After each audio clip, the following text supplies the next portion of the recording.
সাব্রুমের রূপাইছড়ি ব্লকের হরিদাস পাড়ায় বধূ খুনের ঘটনায় কাকা শ্বশুরকে গ্রেপ্তার করল পুলিশ এবং পুলিশি তদন্তে সেখানে বিভিন্ন বিষয় সেখানে বের করে আনার চেষ্টা হচ্ছে। ফরেনসিক টিম সহ পুলিশের তদন্তকারী টিমের তৎপরতা অনেক আগেই সেখানে শুরু হয়ে গেছে এবং সেই তরুণী বধূ খুনের মামলায় পুলিশের হাতে গ্রেপ্তার কাকা শ্বশুর সেই খবর ছড়িয়ে পড়তেই পুলিশ মহলে জানানো হয়েছে অভিযুক্তের নাম সুনীল ত্রিপুরা।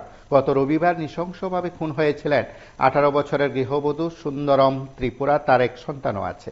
সাব্রুম রূপাইছড়ি ব্লকের হরিদাস চৌধুরী পাড়ার তপঞ্জয় ত্রিপুরার সাথে 4 বছর আগে বিয়ে হয়েছিল। অভিযুক্তকে সোমবার রাতেই পুলিশ শিলাছড়ি থানার পুলিশ গ্রেপ্তার করেছে। পরে তাকে মনোবাজার থানায় নিয়ে আসা হয়। পুলিশের জেরায় সুনীল নাকি খুনের অভিযোগ স্বীকার করেছেন বলে পুলিশের তরফে জানানো হয়। আপনারা যে দৃশ্য দেখছেন সেটা দৃশ্যে পুলিশি তদন্তের বিষয়। পুলিশ সেখানে তদন্ত করছে।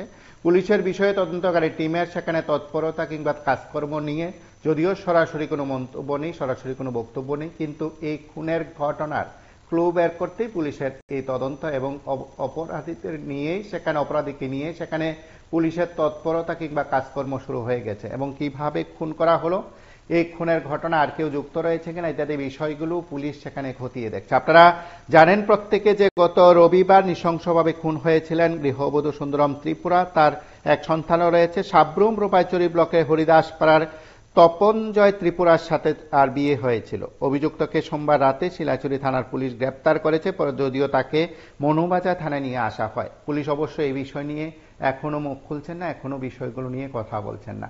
যে দৃশ্য আপনারা দেখছেন সেই দৃশ্যে অবশ্যই ওই সময়ের খুনের ঘটনার প্রেক্ষিত এলাকাবাসীর বক্তব্য ইত্যাদি তো অবশ্যই আপনাদের কাছে আমরা তুলে ধরেছি। তার পাশাপাশি আমরা এতটুকু বলছি, যদি পুলিশ সেই বিষয় নিয়ে কোনো কিছু বের করতে পারে, কোনো বক্তব্য রাখতে পারে, অবশ্যই আমরা তুলে ধরব। অবশেষে খুনের ঘটনায়, গৃহবধূ খুনের ঘটনায় কাকা শ্বশুর সুনীল ত্রিপুরাকে পুলিশ গ্রেপ্তার করেছে এবং পুলিশের তরফে জানানো হয়েছে যে জেরায় নাকি সুনীল সে খুনের অভিযোগের কথা স্বীকার করেছেন। যদিও পুলিশ প্রথম থেকে ঘটনার তদন্ত শুরু করেছে বলে দাবি করা হয়। রবিবারের খুনের ঘটনায় সোমবার রাতেই অভিযুক্তকে জালে তুলতে সক্ষম হয়েছে পুলিশ। আজ হয়তো তাকে আদালতে সোপর্দ করা হতে পারে, যদিও পুলিশ এই সম্পর্কে বিস্তৃত কিছু বলছেন না। তদন্ত করা হচ্ছে এবং অবশ্যই ফরেনসিক টিম সহ পুলিশ টিমের তদন্তের প্রেক্ষিতে আরো অনেক কিছু বেরিয়ে আসতে পারে বলে ধারণা করা হচ্ছে। পুলিশের তরফে এখনো স্পষ্ট করে কিছু বলা হয়নি, তবে গৃহবধূ খুনের ঘটনায় প্রথম থেকে অভিযোগ ছিল এবং সেই অভিযোগের নিরিখে পুলিশের গ্রেপ্তার এবং পুলিশ কাকা শ্বশুর সুনীল ত্রিপুরাকে গ্রেপ্তার করেছে। তার নিরিখে পুলিশের তদন্তে আর অনেক কিছু বেরিয়ে আসতে পারে বলে স্থানীয়রা দাবি করছেন, যদিও পুলিশ তদন্তকারী টিম, তদন্তকারী পুলিশ আধিকারিক এই বিষয় নিয়ে এখনো মুখ খোলেননি। আপনারা সঙ্গে থাকুন, দেখতে থাকুন PB24।